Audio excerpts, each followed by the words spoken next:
जब हम स्कूल में पढ़ते थे तो फिजिक्स में एक डेंसिटी बताई जाती थी कि जैसे एक लड्डू खाओ, एक लड्डू यदि देखो तो उसको खाने की इच्छा प्रकट होती है, उसको देख करके मन करता है इसको कैसे भी खा लें, हमारी जीभ में पानी आने लगता है, हमारी आंखें बार बार उसको देखने लगती हैं, बुद्धि विचार करने लगती है अरे इसका स्वाद कितना अच्छा होगा।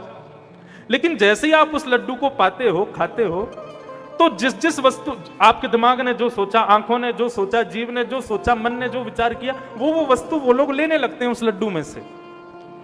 तो क्या होता है, अगला लड्डू जब आप खाने जाते हो तो पहले से थोड़ा कम स्वाद आता है, तीसरा लड्डू जब खाने जाते हो तो दूसरे से भी कम स्वाद आता है, चौथा लड्डू खाने जाओगे तो बिल्कुल ही कम स्वाद आएगा, पांचवा लड्डू जब सामने रखा जाएगा तो देखने की इच्छा भी नहीं होगी।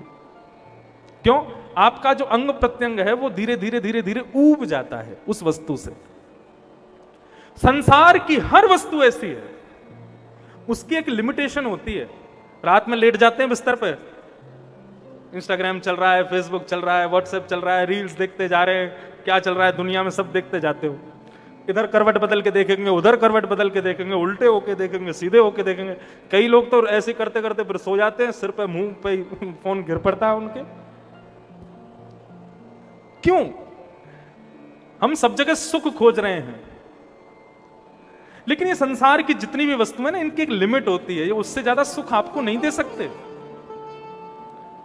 मुझ पर भगवान कृपा कर दें, मैं आप सब इंदौर वासियों को लेकर के चलूं कहां, दुबई, और दुबई के सबसे बढ़िया होटल में ले जाकर के आप सबको 5 स्टार होटल में एक एक रूम दे दूं, जाओ जाकर के रहो। आप लोग सब रूम्स में एंटर करके आओ, बढ़िया रूम है, बढ़िया मखमल गद्दे लगे हुए हैं, शॉवर बहुत बढ़िया है, व्यू भी बहुत अच्छा है, बहुत सारी उसमें फैसिलिटीज हैं, सब कुछ है। आप अंदर कमरे में जाके बड़े प्रसन्न हो गए, मुझको बड़ा साधुवाद कहने लगे, इंद्रेश जी बड़े अच्छे, देखो हमको दुबई लेके आए, कितने बढ़िया होटल में हमको रुकवाया। लेकिन 2-4 घंटे उस कमरे में रहने के बाद आपका मन हुआ अब चलो थोड़ा बाहर जाया जाए। जैसे ही आपने गेट खोला तो गेट लॉक हो गया। क्यों? बोले इंद्रेश जी लॉक करके चले गए। आपने फोन किया, बोले इंद्रेश जी गेट लॉक हो गया। मैंने कहा हाँ तो बस मिल गया ना होटल, उसमें रहो बस प्रेम से, उसी में ही जीवन गुजारो अपना, अब गेट नहीं खुलेगा। रह पाओगे? नहीं रह सकते। कई बार हम लोग हिमालय की यात्रा पर जाते हैं, उत्तराखंड में जाते हैं, वहां टूटी फूटी छोटी सी एक झोपड़ी जो घने वन के बीच में हो, उसमें बैठने में वो सुख मिल जाता है जो 5 स्टार होटल में नहीं मिलता। हमारा मन बड़ा चंचल है, इसका सुख कहां बैठा है कोई नहीं जानता। मॉल में जाते हैं, दुनिया भर की दुकानों में घूम लेते हैं, जीन्स पसंद नहीं आती, सूट देखने के लिए माताएं जाएंगी, इतने सारे सूट निकलवा लेंगी, लेकिन आंख जिसको खोज रही है वो मिलता नहीं है, क्योंकि ये सब संसारी वस्तु हैं। लेकिन बंधुओं, ठाकुर जी की कथा, ठाकुर जी का दर्शन, ठाकुर जी से मिलित कोई भी वस्तु यदि एक बार आपको सुहा गई ना, वो सुख नहीं देगी, वो फिर आनंद प्रदान करेगी, और वो आनंद कभी नष्ट नहीं होगा, कभी समाप्त नहीं होगा। वहां पर फिजिक्स खत्म हो जाती है, उसकी डेंसिटी नष्ट हो जाती है, फिर वो कभी आपका आप जितना उसको भोगोगे, जैसे कहते हैं ना पानी पीने से प्यास कम होने लगती है, लेकिन ऐसा कभी सुना जितना पानी पी रहे हो उतनी प्यास बढ़ रही है? पानी पीने से प्यास कम हो जाए तो समझो सुख है, पानी पीने से प्यास और बढ़े तो समझो वही आनंद है।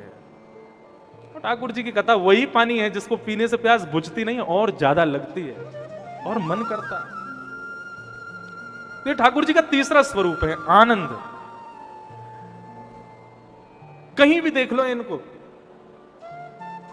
यहां पे इतने सारे फोटोज लो, कहीं देख लो, इनको देखते ही एक आनंद जैसी अनुभूति होती है। किसी का पिक्चर देख करके, किसी की फोटोग्राफ देख करके कई बार नेगेटिव वाइब्स भी आती हैं, लेकिन आप इनको जहां कहीं देखोगे वहीं देख करके आनंदित हो जाते हैं, वहीं देख करके प्रसन्नता होती है, बहुत पॉजिटिव लगते हैं ये। क्यों? क्योंकि इनका स्वरूप ही है आनंद। नंद घर कृष्ण भयो, यशोदा घर लाला भयो, कोई नहीं गाता नंद घर आनंद भयो, जय कन्हैया लाल। ये आनंद है। तो ये भगवान के 3 रूप हैं, सत्य, चैतन्य और आनंद। ये 3 रूप है। भगवान के 3 कर्म हैं, विश्वोत्पत्त्यादि हेतवे, विश्व की उत्पत्ति करना, विश्व का पालन करना और विश्व का संहार करना। ये 3 भगवान के काम हैं। तापत्रय विनाशाय श्री कृष्णाय वयं नमः। 3 प्रकार के तापों को जो दूर कर देते हैं। अब देखो, एक मेरी बात सुनिएगा बहुत ध्यान से। भगवान कभी भी कष्टों को, दुखों को दूर नहीं करते।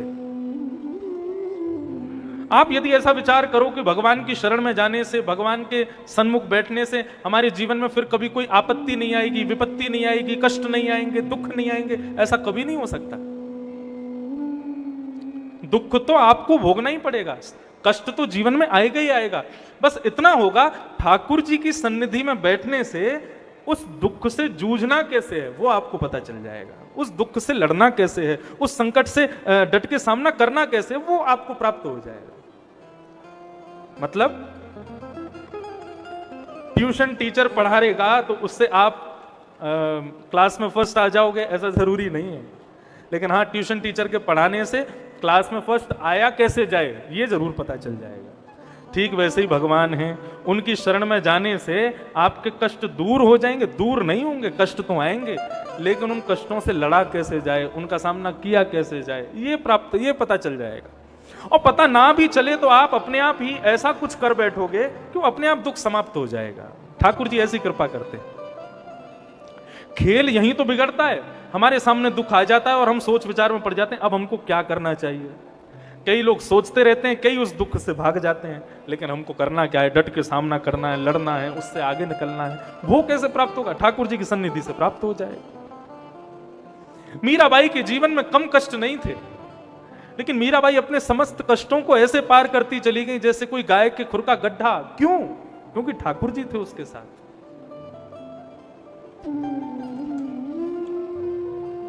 तापत्रय विनाशाय, भगवान त्रितापों का सर्वनाश करते हैं, ऐसे भगवान श्री कृष्ण को हम बारंबार प्रणाम करते हैं। ये भागवत के महात्म का प्रथम श्लोक था। बंधुओं, कथा कुछ इस प्रकार प्रारंभ होती है। 88,000 सौनकादि ऋषि नैमिषारण्य में बैठ करके यज्ञ कर रहे थे मानव कल्याण के लिए, लेकिन तभी उनको पता चला कि शायद यज्ञ से हम मानव का कल्याण नहीं कर पाएंगे। क्या करना चाहिए? तभी वहां पर परम विद्वान श्री सूत जी का आगमन हुआ, और जैसे ही विद्वान को देखा तो विद्वान को देखते ही सब लोगों ने उनके चरण पकड़ लिए और उनसे प्रश्न करना शुरू किया।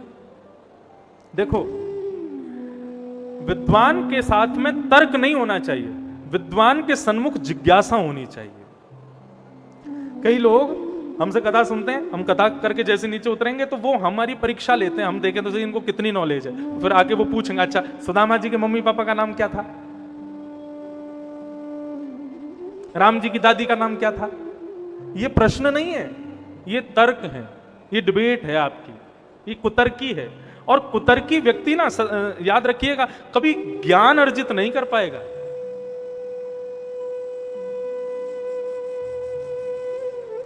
ज्ञान यदि आपको चाहिए तो उसके लिए आपके भीतर जिज्ञासा होनी चाहिए।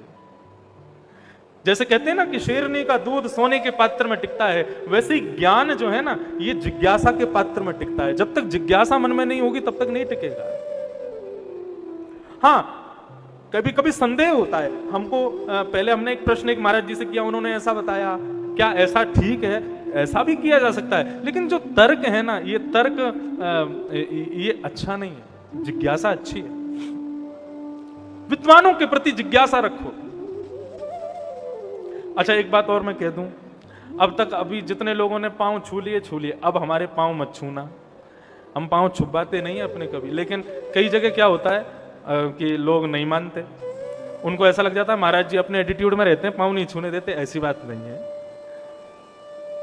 आप हमारे कथा के नित्य श्रोताओं से पूछ लो, मैं कभी पांव नहीं छूने देता। क्यों? उसके पीछे कई कारण हैं। हमारा मानना ऐसा है कि जब तक महाराज लोगों से आप जिज्ञासा नहीं करो तब तक आपको प्रणाम का अधिकार नहीं है। जब उनसे कुछ प्राप्त कर लो, उनसे आपकी जिज्ञासा का समाधान हो जाए, तब उनको प्रणाम करो। और प्रणाम भी छू करके नहीं होना चाहिए, प्रणाम दूर से ही होना चाहिए। दूर से ही सर झुकाओ, दंडवत कर लो, छू करके प्रणाम। उससे पता क्या होता है? जिसको हम प्रणाम करते हैं, जिसके पांव छूते हैं, उसके पुण्य निकल के हमारे अंदर आ जाते हैं। यदि आपने हमको प्रणाम किया तो हमारे पुण्य सब खत्म हो जाएंगे। इसलिए दूर से ही प्रणाम करो। इसलिए हम ज्यादा पैर छूने नहीं देते। हाँ, गिनती के 2-4 तो पुण्य करते हैं हम, वो भी आप ले जाओ, इसलिए दूर से ही प्रणाम अच्छा है। अच्छा, प्रणाम किसको करना चाहिए? माता पिता गुरु, इनको तो प्रणाम करना ही चाहिए। इनके अलावा हमारे पूज्य पिताजी महाराज कहते हैं, जिसको देख करके प्रणाम करना पड़े वो प्रणाम उचित नहीं है, जिसको देख के प्रणाम अपने आप हो जाए। कई बार ऐसा होता है, हम संत महात्माओं के प्रति ज्यादा विश्वास नहीं रखते, लेकिन ऐसा कोई दिव्य तेज पुंज लेकर के एक संत हमारे सामने आता है, हमारा मन करता है कि सर झुका दें, नीचे झुक करके इसको प्रणाम कर लें, उसी को ही प्रणाम करना चाहिए। देख रहे हैं सब प्रणाम कर रहे हैं तो हम भी कर लें, वो उचित नहीं। कहीं कहीं हो, किसी किसी को हो। तो हम क्या बता रहे थे? हाँ, जिज्ञासा, जिज्ञासा करो विद्वानों के प्रति। यज्ञ कर रहे थे 88,000 सोनिकादि ऋषि, उन्होंने अपना यज्ञ छोड़ा और सूत जी के पास जाकर के कहा कि महाराज, हजारों वर्षों का यज्ञ कर रहे हैं हम, हमारा मन अशांत है अभी भी, आप हमारे मन की अशांति को दूर करो। क्या जिज्ञासा कर रहे हैं? तब उन्होंने जिज्ञासा करते हुए कहा, श्रेयसाम यद् भवेत् श्रेय पावनानां च पावनम् कृष्ण प्राप्ति कर्म सस्वत साधनम तद्वदाधुना।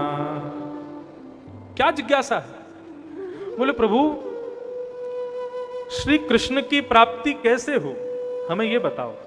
और केवल इतना मत बताना, श्रेष्ठ से श्रेष्ठ उपाय बताना, और सुनो, कम समय में बताना, क्योंकि कलयुग में लोगों के पास ज्यादा समय नहीं है। इसलिए कम समय में श्रेष्ठ से श्रेष्ठ भगवत प्राप्ति कैसे हो, हमको यह बताओ। यह प्रश्न किया। सूत जी महाराज इसका उत्तर देते हुए कहते हैं, कालव्याल मुखग्रास त्रास निर्णास हेतवे श्रीमद् भागवतम शास्त्रम कलौ कीरेण भाषितम्। हे सौनकादि ऋषियों, आप लोगों ने प्रश्न किया भगवान की प्राप्ति का श्रेष्ठ से श्रेष्ठ उपाय बताओ। श्रीमद् भागवतम शास्त्रम कलौ कीरेण भाषितम्। हे मानवों, संसार में समय जो है ना, वो एक काल रूपी व्याल है। व्याल कहते हैं सर्प को। समय जो है ये सर्प के समान है, और हम सब उस समय रूपी सर्प के मुख के ग्रास बन के बैठे हैं। वो कभी भी हमारा अंत कर सकता है। मैं अभी कथा सुना रहा हूं, कल सुना पाऊंगा, मेरे पास कोई गारंटी नहीं है। आप आज सुन रहे हो, कल सुन पाओगे, कोई गारंटी नहीं है। कभी भी अंत हो सकता है, क्योंकि हम सब काल रूपी व्याल के मुख में बैठे हैं। इसलिए हमारा अंत कभी भी हो सकता है। हमारे पूज्य गुरुदेव एक बात कहते हैं, धन कमाते हुए और विद्या कमाते हुए सदा यह विचार करना चाहिए कि अभी तो मेरा जीवन बहुत लंबा है, लेकिन भजन करते हुए, कीर्तन करते हुए यह सोचना चाहिए मेरा अंत कभी भी हो सकता है। जितना हो सके इस क्षण को भी भजन में ही व्यतीत कर दूं। हमारा क्षण कभी भी अंत हो सकता है। इसलिए श्रीमद् भागवत रूपी शास्त्र की शरण में चले जाओ। इनकी शरण में जाने से तुमको, तुम्हारे हृदय का भय, काल का भय नष्ट हो जाएगा, तुमको कृष्ण की प्राप्ति हो जाएगी। भागवत की शरण में जाओ। सौनकादि ऋषियों ने पूछा, महाराज ये भागवत कैसा ग्रंथ है, इसके बारे में हमको थोड़ा बताइए। तब सूत जी महाराज ने वर्णन किया, बोले कि भैया सुराणाम अपि दुर्लभम, देवताओं को भी दुर्लभ है ये भागवत की कथा। ऐसी भागवत की कथा है। बोले देवताओं को दो चीज दुर्लभ है संसार में,